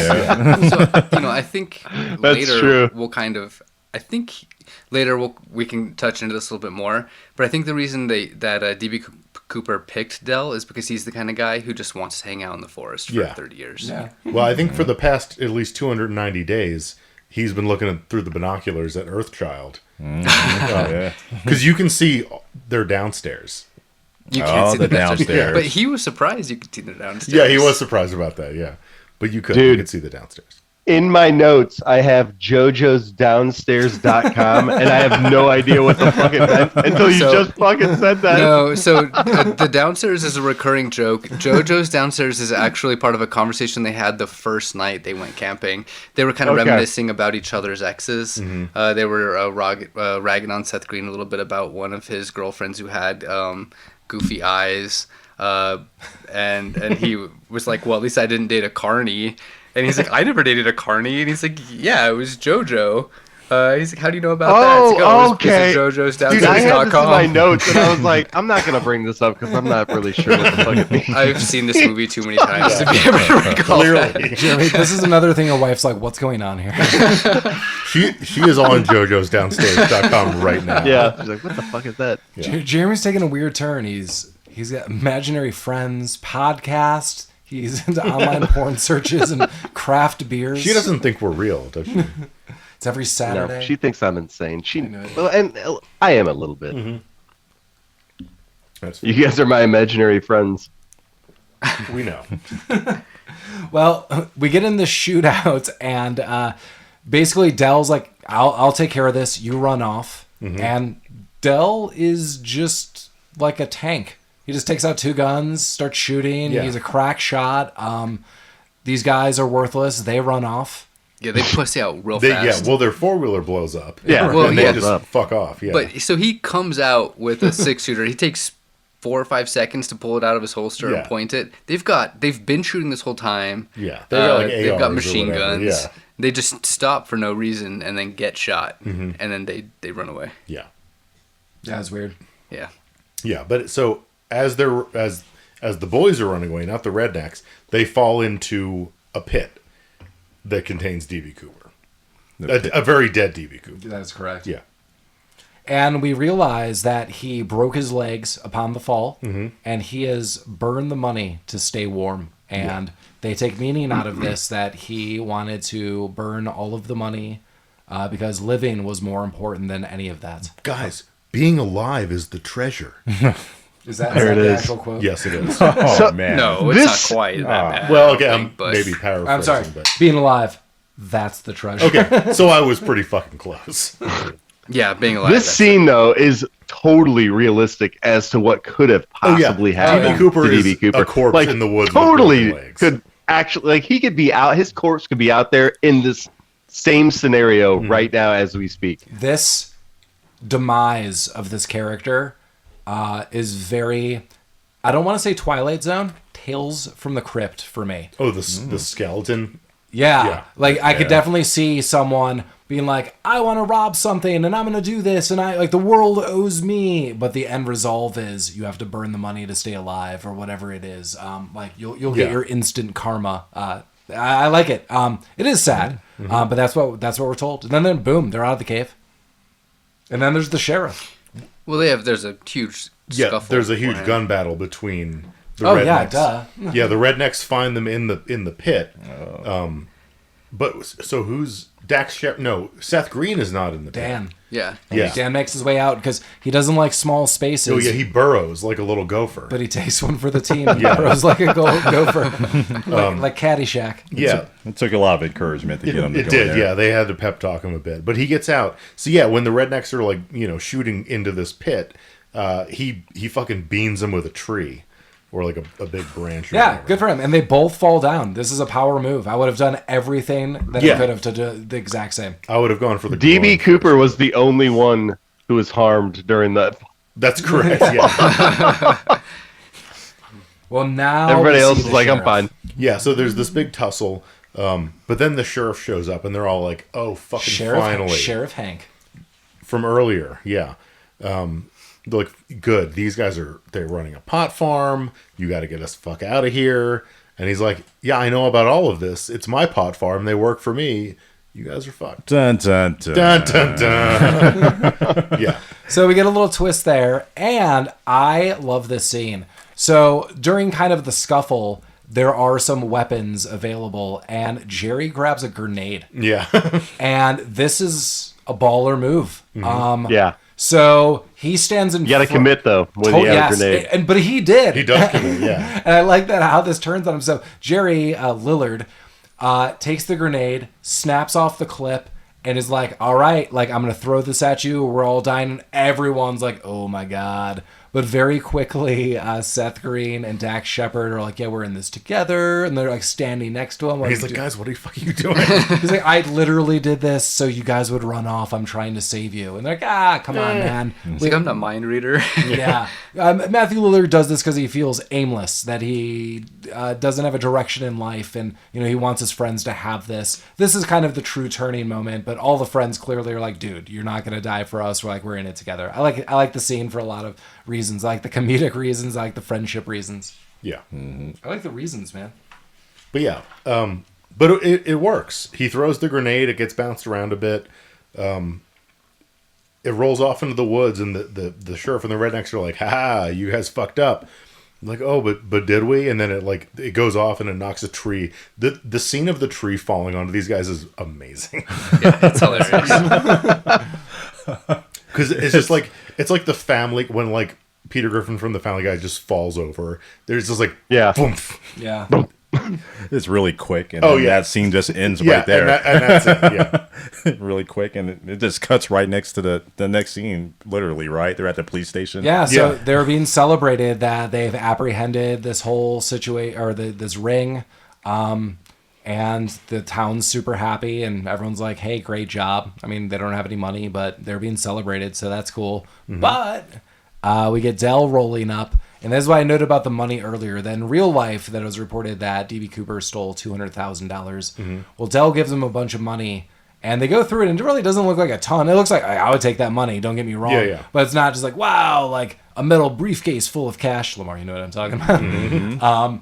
But they're like, wow, that's like $100,000. And so if that was DB Cooper's half, then what's going on? That money doesn't add up, but who the hell really cares? Apparently, there is all this money because DB Cooper burnt only his half, but he never burnt Dell's. And so I don't know how they didn't see it. Was there like a sack like 5 feet away? What I inferred from this is that like Dell knew that where DB Cooper was Exactly. and retrieved the money earlier, but just like living in the woods. Yep, that's exactly what I thought too. Yeah.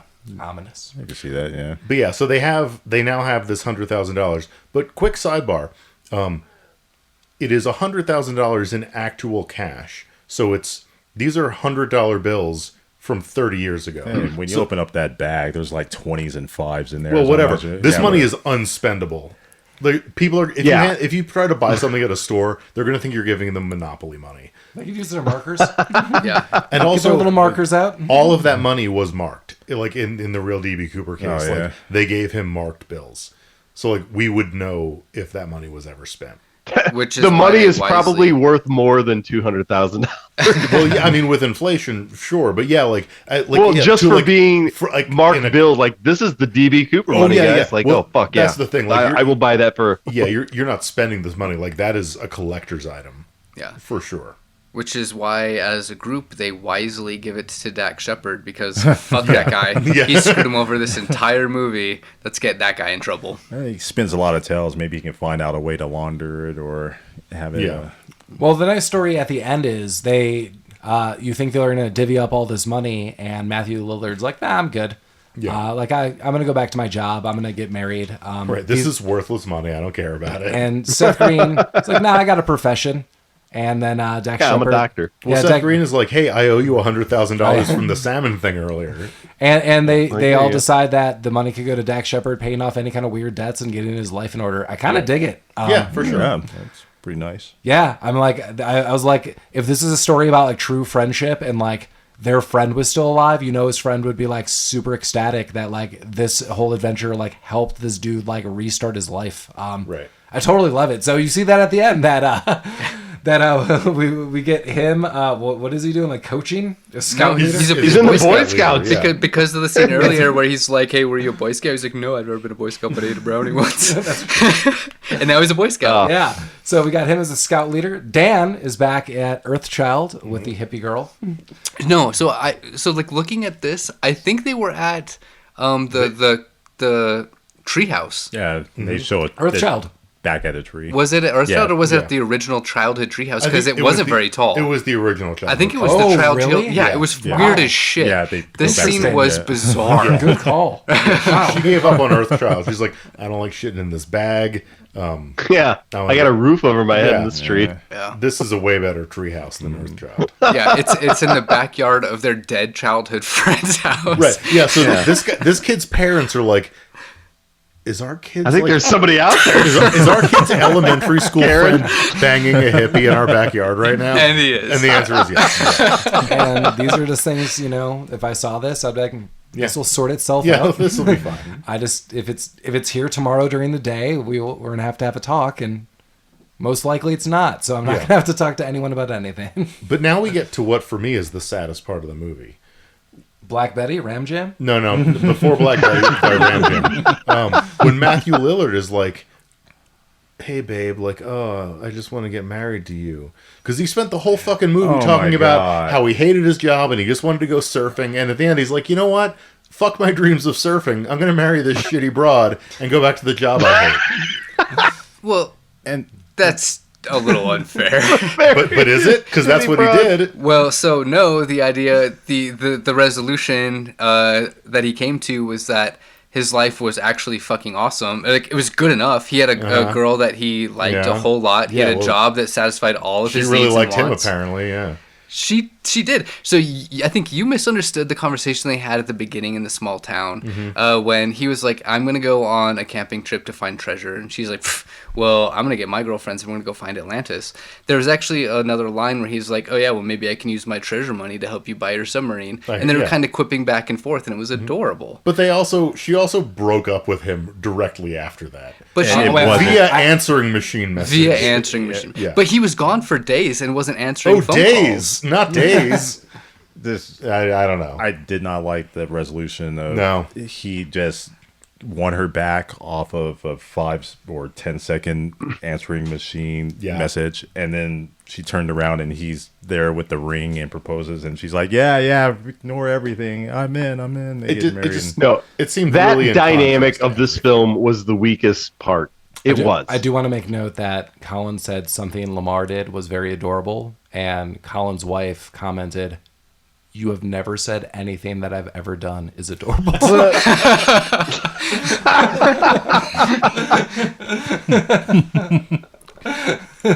Wow. Yeah, I should go leave a voicemail message on our machine. And I need to take a hint from Matthew. You should like. I'm leaving this message because I'm contemplating the lessons I learned from Without a Paddle. Well, before we get into the final views that everyone has, feel free to reach out to us, rabbittroopsuckspodcast@gmail.com. Reach out to us directly at our website, rabbittroopsucks.com. Hit us up on social media. We have a Facebook page and Instagram. Someone recently wrote us, you want us to review Over the Top, and I am over the moon to do that film. We have a couple movies that we've got scheduled, but if you want some Over the Top, we could give you some Over the Top. Yeah, we've talked about this before. Over the Top. It's gonna, part of it takes place in Colorado. He's picking up his son in Colorado. All right. Yeah. That's very over the top. There's also an over the top link to the movie, the video game Wizard. Jesus Christ. Oh, that in the Wizard with In Fred the Wizard, Savage. yeah. That there's a use of the truck that is also in the same movie. Yeah. That's awesome. Good tie-in. Yeah, right? All right. The Wizard is great, even though I didn't know what the name of it was a second ago. I do like The Wizard. Yeah, The Wizard's pretty good. Could be on the list, everybody. Yeah, so reach out if you have any film funny. suggestions. Oh, yeah. I noted before that if we're picking some films, maybe I could send you a shot glass. So let us know, and especially if you got some Halloween films that you're thinking, shot glass. But yeah, what did everyone think of? Ooh, can I do quick self-promotion before we get into the synopsis? Yes. Next weekend, as of the air date, so Saturday the 26th, my band will be playing at the Roxy Broadway. Oh yeah. Yeah, so come see me. You get a Rabbit Troop Sucks All thing. right. You could Where? yell "Rabbit Troop Sucks" as loud as you want. Yeah. Or what time? What time? Yeah, I couldn't tell you. Time. Show starts at the time that shows start. But yeah, Roxy Broadway, the 26th. We're the headliner, so we're going on last. But they have a noise cutoff at 12:30, so I think we're starting at like 11. If someone mentions Rabbit Troop Sucks to you, what will you do for them? So okay, here we go. If a listener shows up to the show and explains themselves to me, I will give you. Can I have a shot glass? Yeah. I'll give you a shot glass, but Awesome. it can't be someone I know. I can't show. I want this to, like if you, Colin, you can't be like, hey, Mike. Yeah, you already have one. Okay. It has to be a listener that I've never met. But yeah, I'll give you a shot glass and maybe a sticker. What are you gonna do if there's like 15 people? I'm gonna be fucking giving out shot glasses. You know what? If there's 15 people, I Hell will. yeah. Okay, I'm gonna say this right now. This is real. I will buy any Rabbit Troop Sucks listener. I will buy you a drink. There you go. Yeah. There you go. And I'm going to say this on the record. I am Time planning to start booking flights, guys. I'm planning to go to the show, and if you see me there, feel free not to approach me or talk to. Paul doesn't want anyone to talk to. Talk to me about this podcast, or expect any free merchandise. But I will buy you a drink, and the first person who talks to me, I'll give you a shot glass. That Paul has to give me first. But don't talk to Paul. Solid. But that's all I got. Right on. There you go, guys. Those are the rules. So how did everyone like this movie? I love this movie. So Yeah, you've seen it 12 fucking Yeah, times. 12 so I times. know. well, so I this like all the movies that kind of came out in like that 2004 or 5. I was working at Hollywood Video at the time, so I saw a lot of movies that came out at that time, many times. Rewatching this, I wasn't really feeling it.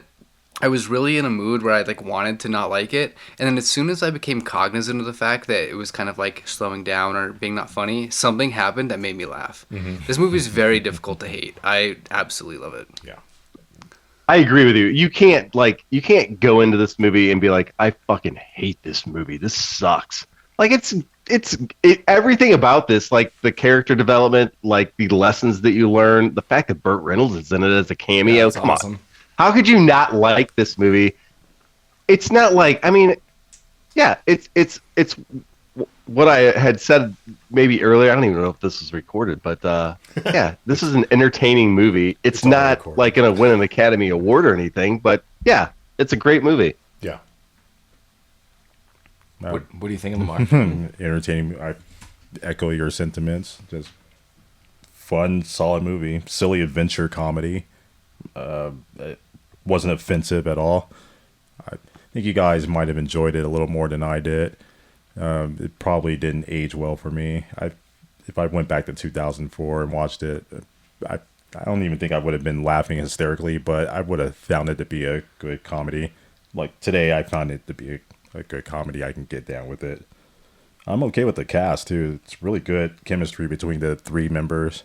I'm okay with Seth. My God, I've forgotten his last name. Green? Seth Green, thank you. Yeah, is Seth Green really that short? I think I texted I Paul feel like about this. he Like, is. is he Short guy. really Yeah, that right. short? Very. It's like Matthew Lillard, he kind of freaks me out. Every time I see him, I'm sorry. Because I only know him from like three things. This, obviously, The Hackers and SLC Punk. I've never seen Scooby-Doo. I just know him from as Scooby-Doo, as Shaggy. He does a lot of voice work as Shaggy, Yeah. too. Nice. Seth I think Green it was other Scream- two, the new too. Scooby-Doo. Scream movie. Yeah, okay. It might be a connection there. There you go. This movie captures probably the spirit of 2004 for me. This movie it does screams do that. 2004. If I want to go back and think about things that happened then, Kind of I would along the think lines that. of this movie not being super great. Yeah, exactly. 2004 was Anchorman, Team America. Wow. So there are a lot of like really like heavy hitter comedies that Okay. totally. So this one's overshine kind of this hidden movie. in there, Yeah. which is fine. I mean, I'm glad I discovered it later. It's not going to offend anybody. Have fun with it, and we'll watch it. Yeah. Yep. Mike? Yeah, I kind of agree with most of you guys. Like, Paul, you mentioned like this was kind of very Goonies reminiscent. I wish it had been more like the Goonies. My biggest complaint about this movie is the only obstacle they have in this movie is the rednecks. Where in like the Goonies, you have the mobsters, but you also have like traps. And, like, obstacles. There's like puzzles and obstacles. So there's a bear, too. But Yeah, well, Oh yeah, I Bart just- the Bear. Fuck. I wish this movie. I wish the only foil in this movie wasn't the rednecks. I wish they had like some other not emotional obstacle to overcome. So maybe like DB Cooper left some kind of treasure. Like, so they get there and then like they would have gotten there sooner. And then it would have been like, here's the map to find where I left the treasure. Yeah, I mean, I don't have an idea to fix it. I just What about if they created some elaborate plan to get Bart the Bear to kill the three guys at the end? I mean, I'd been fine with that too. I guess the only bad guy being the rednecks I didn't really like. And I didn't really remember that because I haven't seen this movie in ages. Like, obviously the cast is amazing. They have really good chemistry. I don't know. Like, for like an adventure movie that's centered around such a popular mythos, like the fact that the only foil you can come up with is two rednecks was a bummer for me. how about the... I feel like this is more of a personal growth movie. What do you think of the It is. personal, like... I thought all of the personal growth in this movie sucked. There you go. It's true. They didn't... it wasn't emphasis on the movie, but how it was done just wasn't the greatest. At Yeah, the I end, no one really grew at all. No, Like, exactly. Like Matthew Lillard is exactly where he started from. Dax Shepard He is is. exactly where he started from, but with $100,000 in money. unspendable money. And Seth Green is fucking a hippie in a treehouse, There you go. which is maybe cool, but I don't know. The biggest degree of personal growth, though. And you have to Del admit. makes his way to Washington. Yeah, Del He's like, I makes want to his see way the to world. Washington, And I think it is Jerry. Okay. And he's cool. carrying a bag of One- bones on his back. Well, Yeah. one state away. Cool. Yeah, I mean, I enjoy this movie. I would gladly watch it again. I would recommend it to people. But like, I wish there was a little bit more that happened. I don't really disagree that if we strengthen some of the backstory and the characters, I mean, I will always want that. I think all of us like the three of these people together, so that's a huge sell for me. I mean, they're really, really funny. I like a lot of Seth Green's stuff. I think he just could play a lot of different roles. One of the roles I always think that I didn't mention earlier, he is Eric Foreman's nemesis in later episodes of yeah. that 70s show. So I recently had a movie on in the background, Enemy of the State with Will Smith, and Seth Green's in that movie as well. Is he? Interesting. Oh, Yeah. wow. Him and Jack Black. Wow. That's I super know. What interesting. the hell is going on in that movie? Tony Scott movie. Yeah. I remember liking that movie okay. It's not bad. I think Yeah, Gene I haven't seen it Hackman yet. does a good Gene job. Hackman's Yeah. good, yeah. Have you ever seen the Bruce Willis movie, The Jackal? Yeah. Because Jack Black is in that, and he gets shot immediately by Bruce Oh Willis. yeah, Right? he does. Yeah. Like brutally shot. Yeah. With like a 50 caliber round. By Bruce Willis. Now that Yeah. we've gone Yeah. deep into other Okay. films, Yeah. next time we're going to be looking at Volunteers with notably Tom Hanks and John Candy, amongst others, and we'll explore that from 1985. And yeah, it seems like we all like this. I had a lot of fun watching this. Yeah, I did. This movie's Yeah. like just, a good time. I think that's, if you go in and want a good time, you're going to have a good time. If you want to think really too Good deep about times. this, like maybe not your film. So that's my view. No, it's a There you cute go. little it's a cute little comedy, Like, hey, I have an hour and a half. Let's watch something with my girlfriend. Put it on. I know you're on that weird website. Was it jojo.com? Yeah. JoJo's If you, downstairs. if you want to know more about JoJo's downstairs, put on Without a Paddle. Can you just write that on like a Post-it and leave that randomly in your house? Like leave that on a shared bathroom sink. So I will say this: when I was in Switzerland, like you sent me a shot glass with like some stickers, and we were hiking this one trail, And I had these stickers in my, I had one sticker. I only brought one with me. But I had the sticker in my backpack. We were hiking this one trail, and I saw a door going into the side of the mountain. It was, like, locked up. And I was like, what the fuck is that? And so I put a Rabbit Troop Sucks sticker. Hell yeah. Dude, yes. Yes. You are representing in Switzerland. Hell yes. Yeah. So somewhere on a mountain near Lucerne, there's a Rabbit Troop Sucks sticker. On. And someone's like, I'm glad I'm documenting all these things for the crimes I'll inevitably accuse you of. Oh, wouldn't that be grand? That explains to come all of our back and bite me in the Swiss ass. Right. Jeremy goes back like 10 years later and they detain him at the airport. There's a little matter we need to talk about now that you're back on our soil. Yeah, have you guys ever heard of statute of limitations? Oh, man. There's weird stuff that they do here that they're like, please stop. Like, people will, like, take part of, like, the creek, or they're like, I can't remember what they're doing. Something to a wooden bridge here. They're doing, like, really messed up stuff. I don't know, like scratching it up or putting initials in. They're like, please stop. It's actually destroying the bridge. I don't know. Vandals. That's crazy. We can't get too long-winded and all this. No. As always, thanks for listening. Hopefully you want to listen to Volunteers with us. It gets strange. And yeah, then we're going to go right into some other films. I was going to say something, but I won't. But Don't. With that, as always, Rabbit Troop sucks. Rabbit Troop. Rabbit Troop Sucks.